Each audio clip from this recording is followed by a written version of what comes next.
എല്ലാവർക്കും കുഞ്ഞാമിനാസ് റെസിപ്പിയിലേക്ക് സ്വാഗതം. അപ്പോൾ ഇന്ന് നമ്മൾ വെറൈറ്റി ആയിട്ടുള്ള അതേപോലെ തന്നെ ഈസി ആയിട്ടുള്ള ഒരു സ്നാക്സിൻ്റെ റെസിപ്പിയും കൊണ്ടാണ് വന്നിട്ടുള്ളത്. അപ്പോൾ അതെങ്ങനെയാണ് ഉണ്ടാക്കാനും നമുക്ക് നോക്കാം. അപ്പോൾ നമ്മളുടെ ഓട്സ് ബനാന ഫ്രൈ ഉണ്ടാക്കാൻ വേണ്ടിയിട്ട് ഫസ്റ്റ് നമ്മൾ ഇവിടെ നാടൻ നേന്ത്രപ്പഴം എടുത്തിട്ടുണ്ട്.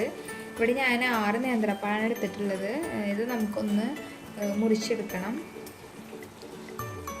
അപ്പോൾ നോർമൽ നമ്മൾ പഴം പൊരിക്കാൻ എടുക്കുന്ന അതേ വലുപ്പത്തിൽ മുറിച്ചെടുക്കുക.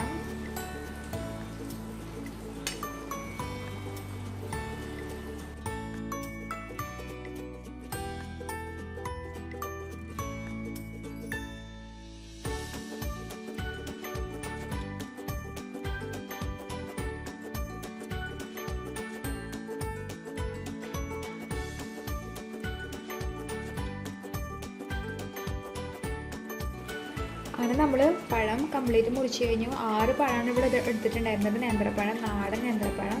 അപ്പോൾ നമുക്ക് നോർമൽ ഏത് പഴമാണെങ്കിലും ഇതേപോലെ ചെയ്യാനൊക്കെ പറ്റും. അപ്പോൾ ഒരു 6 പഴം കൊണ്ട് ഓൾമോസ്റ്റ് ഒരു 5 ആൾക്ക് കുഴപ്പമില്ലാത്ത രീതിയിൽ കഴിക്കാനുള്ള ഫ്രൈസ് നമുക്ക് ഇതിൽ നിന്ന് ഉണ്ടാക്കാം. അപ്പോൾ ബാക്കി ഇതിലേക്കുള്ള മിക്സ് ചെയ്യാൻ ഉണ്ടാക്കാനും നോക്കാം. അപ്പോൾ നമ്മളുടെ മാവ് ഉണ്ടാക്കാൻ വേണ്ടിയിട്ട് ഞാനിവിടെ ഒരു വലിയൊരു ബൗൾ എടുത്ത് വെച്ചിട്ടുണ്ട്.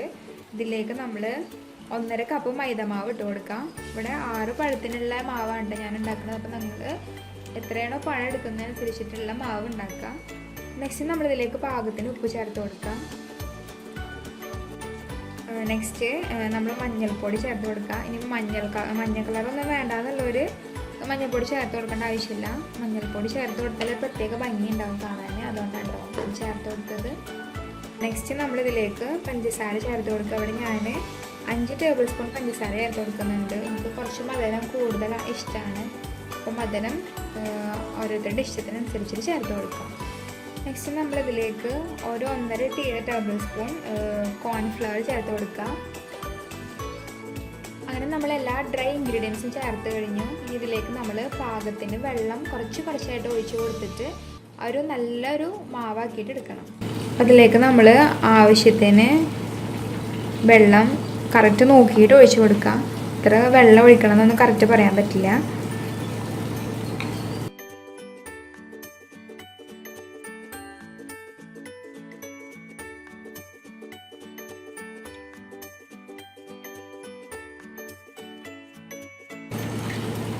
ഒരു വിസ്കർ യൂസ് ചെയ്തിട്ട് അല്ലെങ്കിൽ സ്പൂണൊക്കെ യൂസ് ചെയ്തിട്ട് നമ്മൾ നന്നായി ഇങ്ങനെ അടിച്ചു കൊടുക്കുക. അതിൽ കട്ടകളൊന്നും ഇല്ലാത്ത രീതിയിൽ വേണം കേട്ടോ മാവാക്കാൻ. അപ്പോൾ പ്രത്യേകത എന്താണെന്ന് വെച്ചാൽ നമ്മളിത് ഓട്സിലാണ് കോട്ട് ചെയ്യുന്നതെന്ന് മാത്രമേ ഉള്ളൂ. ബാക്കിയൊക്കെ നമ്മളുടെ നോർമൽ പഴംപൊരി ഉണ്ടാക്കുന്ന സെയിം സ്റ്റൈലാണ്. അങ്ങനെ നമ്മളുടെ മാവ് നല്ല പരിവായി വന്നിട്ടുണ്ട്. ഇനി ഇതിലേക്ക് നമ്മൾ ഒരു കോഴിമുട്ട കൂടി ചേർത്ത് കൊടുക്കുന്നുണ്ട്. ഇനിയിപ്പോൾ നിങ്ങളൊരു വെജനാണെങ്കിൽ കോഴിമുട്ട ചേർത്ത് കൊടുക്കണമെന്ന് നിർബന്ധമില്ല. അത് ഒന്നുകൂടി സോഫ്റ്റ് ആവാൻ വേണ്ടിയിട്ടാണ് കേട്ടോ ചേർത്ത് കൊടുത്തിട്ടുള്ളത് കോഴിമുട്ട. അപ്പോൾ നമുക്ക് വേണമെങ്കിൽ യൂസ് ചെയ്യാം, അല്ലെങ്കിൽ വേണ്ട, അതൊരു ഓപ്ഷണലാണ്. അങ്ങനെ നമ്മളുടെ ബാറ്റർ ഇവിടെ തയ്യാറായിട്ടുണ്ട്. ഇതെങ്ങനെയാണ് ഫ്രൈ ചെയ്തെടുക്കാമെന്ന് നമുക്ക് നോക്കാം. അപ്പോൾ ഇവിടെ ഞാൻ 1 കപ്പ് ഓട്സാണ് എടുത്തിട്ടുള്ളത്. അപ്പോൾ ഈ ഓട്സിലാണ് നമ്മൾ ഈ പഴംപൊരി കോട്ട് ചെയ്തെടുക്കുന്നത്. അപ്പം ഇനി ഇതിൽ നമുക്ക് കുറച്ച് ഇൻഗ്രീഡിയൻസ് കൂടി ചേർക്കാനുണ്ട്. അപ്പോൾ ഓട്സിലേക്ക് നമ്മൾ അല്പം ഉപ്പ് ചേർത്ത് കൊടുക്കുക. അതുപോലെ തന്നെ ഒരു നുള്ള് മുളക് പൊടി ഇട്ട് കൊടുക്കുക കേട്ടോ. എന്നിട്ട് ഇതൊന്ന് മിക്സ് ചെയ്ത് കൊടുക്കുക. ഇപ്പോൾ ഉപ്പും മുളക് പൊടി ചേർത്ത് കൊടുക്കണം എന്ന് നിർബന്ധമൊന്നുമില്ല. പക്ഷെ ആ കോട്ടിങ്ങിന് ഒരു ടേസ്റ്റ് വരാൻ വേണ്ടിയിട്ടാണ് അങ്ങനെ ചെയ്തിട്ടുള്ളത്.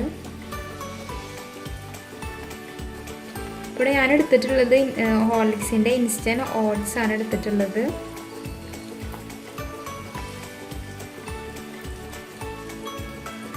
അപ്പോൾ നമുക്ക് ബനാന അതിൽ കോട്ട് ചെയ്തിട്ട് ഫ്രൈ ചെയ്തെടുക്കാം.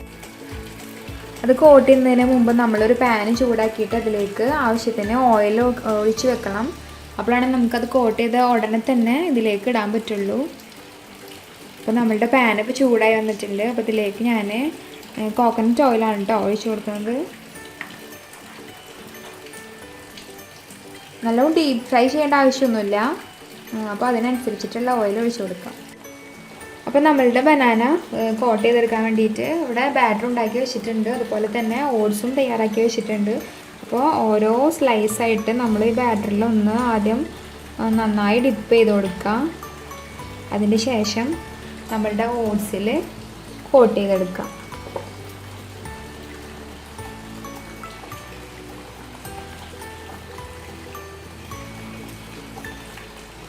ഓട്സ് കംപ്ലീറ്റ് ഇതിൽ കവറായിട്ടുണ്ട്. ഇത് നമുക്ക് ചൂടായിട്ടുള്ള എണ്ണയിലിട്ടിട്ട് പൊരിച്ചെടുക്കാം.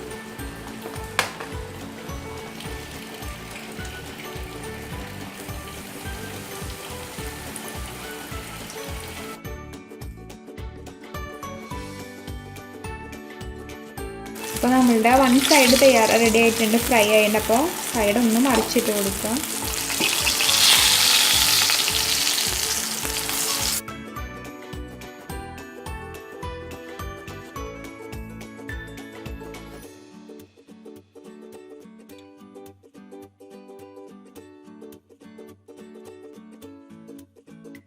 അപ്പോൾ നമ്മൾ ആദ്യം ഇട്ട പഴമൊക്കെ മുരിഞ്ഞിട്ടുണ്ട്. അപ്പം നമുക്ക് വേറൊരു പാത്രത്തിലേക്ക് മാറ്റി കൊടുക്കാം.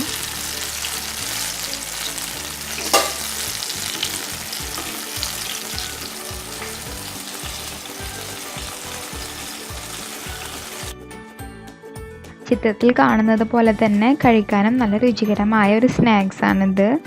അപ്പോൾ കുട്ടികളൊക്കെ സ്കൂളിൽ വരുമ്പോൾ പെട്ടെന്ന് തന്നെ ഉണ്ടാക്കി കൊടുക്കാൻ കഴിയുന്ന ഒരു സ്നാക്സിൻ്റെ റെസിപ്പിയാണിത്. അപ്പോൾ ഇതെല്ലാവരും വീട്ടിൽ ട്രൈ ചെയ്ത് നോക്കുക.